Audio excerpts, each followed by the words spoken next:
excuses out of everything that we are told to do. Most of us are given tasks, and the tasks that we claim are too demanding. That is the number one excuse that everyone gives. Everything that God asks you to do is too demanding. So, excuses are tools for incompetent. For those who are incompetent. Sijui incompetent ni nini kwa Kiswahili? Excuses are tools for those who are incompetent, and those who depend on them seldom fail.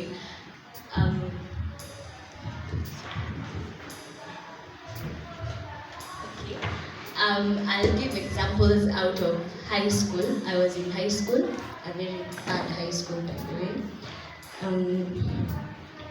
The task is too demanding for when you tulikuwa tunaenda maths contests, chemistry. So ukikuwa selected to go to these contests, you're supposed to study. And the contests obviously are too hard, so you must study. So when you tulikuwa tunachaguliwa, definitely utaanza kusema ujui chemistry, ujui maths. Same to the church, for those who are selected to be ushers, those who are selected to be pastors. So somebody told me that as in tunaonanga hapa pastor akisema Mungu roho imemwambia ikumwelekeza. So God never calls the qualified, He qualifies the call. We are not qualified to do what God wants. Actually, He calls you and He qualifies you. He teaches you to do what He wants. So ukiambiwa unataka ukue asha, it doesn't need your own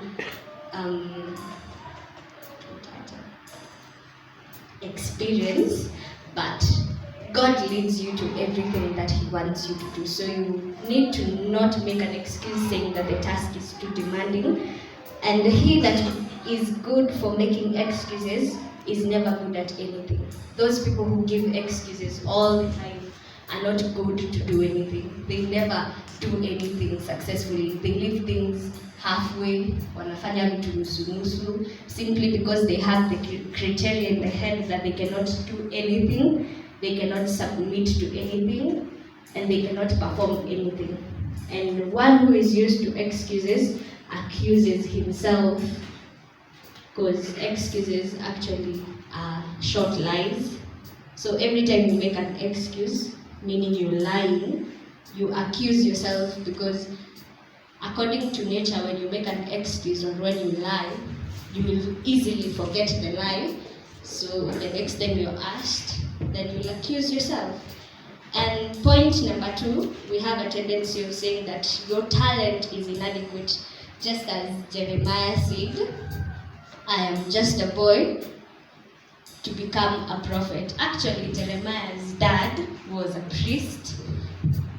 Yeah, according to his story, his dad was a priest. So him being called to be a prophet was a big of a task, because prophets have, and when God specified, you will be a prophet to the nations actually, with an S, nations, so many nations, to go to a lot of places. So this needed courage, and his father was just a priest. So angekuwa na excuse mzuri sana, angesema tu akuwe priest kama babake, lakini that was not what he was called to do.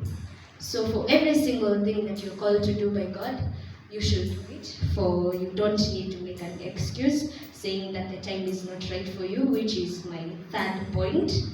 For everyone who says the time is not right for me, nothing is ever right.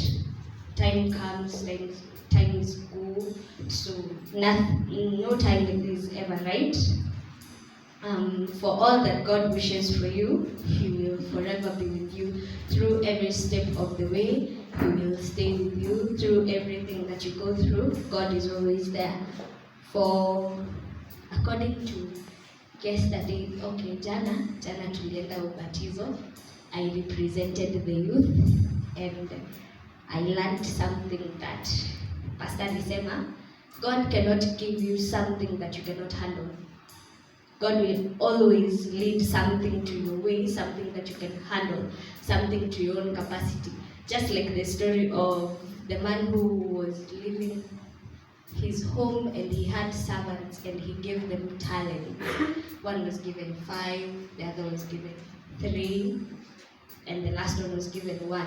So God gives you your own temptations according to how you can handle them, because he knows your weaknesses and your strengths.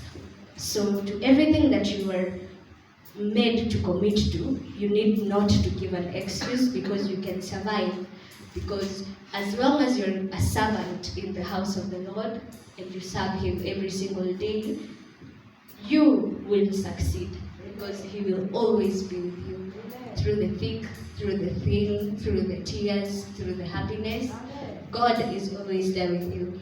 So today I urge you to not make excuses, but make spaces for every single thing that you can do. You can wash the church, you can go and visit people who need help, the aged, the elderly. It can be done. So thank you very much. I would like to bless you with a song.